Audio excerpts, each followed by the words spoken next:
Laking pagtataka ng dumulog sa ating tanggapan na fresh graduate dahil nagkaroon na umano siya ng malaking utang sa PhilHealth kahit kaka-apply lamang niya ng membership nitong Hunyo. Nagpatulong siya sa inyong Kapuso Action Man.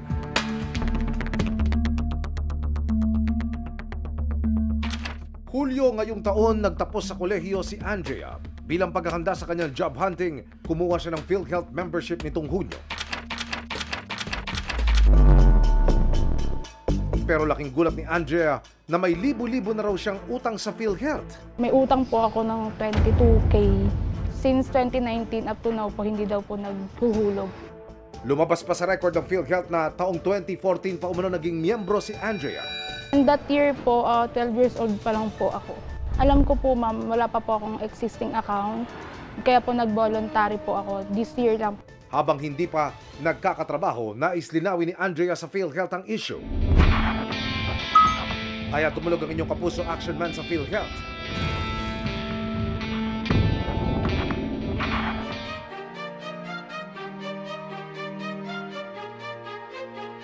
Base po sa aming audit trail, sa aming database, naging member po siya noong 2014 at ito po ay sa pamamagitan ng enrollment niya as indigent.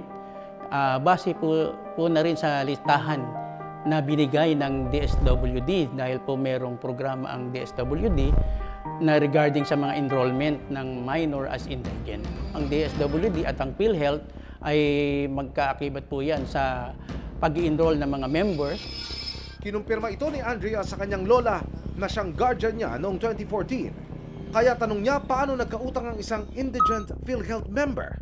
As indigent, ibig sabihin po niyan, sila ay walang kakayahan or financially incapable na makapagbayad ng contribution sa PhilHealth.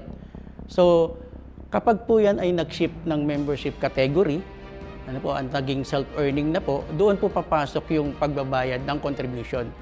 Ayon sa PhilHealth, na-update nitong Hunyo ang membership category ni Andrea nang ngayon voluntary member na mula sa pagiging indigent. At base sa kanilang reassessment, mula 22,000 piso'y bumaba sa 2,000 piso ang kailangang bayaran ni Andrea kung pagbabasihan ng pagbabago sa kanyang membership category mula Hunyo ngayong taon.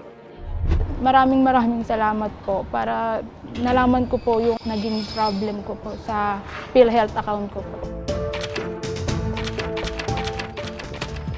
Mission accomplished tayo mga kapuso. Para sa inyong mga sumbong, ipadala nyo lamang sa Kapuso Action Man Facebook page dahil sa anumang reklamo, pang-aabuso o katiwalian, tiyak may katapat na aksyon sa inyong Kapuso Action Man. 32 taong gulang na ang dumulog sa aming tanggapan pero wala pa rin siya ng isa sa pinakamahalagang dokumento, ang birth certificate. Naghihirapan daw siya sa pagkuha ngayon dahil pati buong pamilya niya hindi rin naiparehistro ang kapanganakan.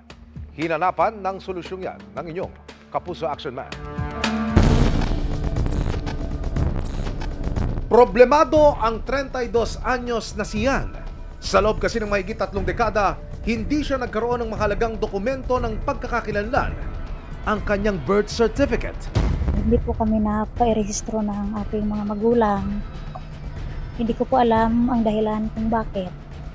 Sinubukan na raw niyang magpa-delayed birth registration sa local civil registry.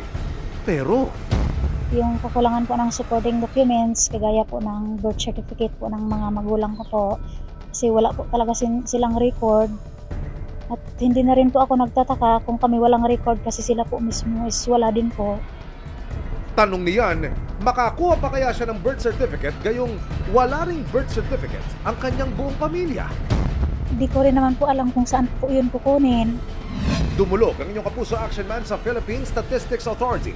Ayon sa ahensya, pasok sa kanilang Birth Registration Assistance Project o BRAP ang kaso ng pamilya ni Yan. Lalo't kasama sila sa 3.7 milyong Pilipino na wala pang birth certificate sa bansa base sa 2020 Census of Population and Housing.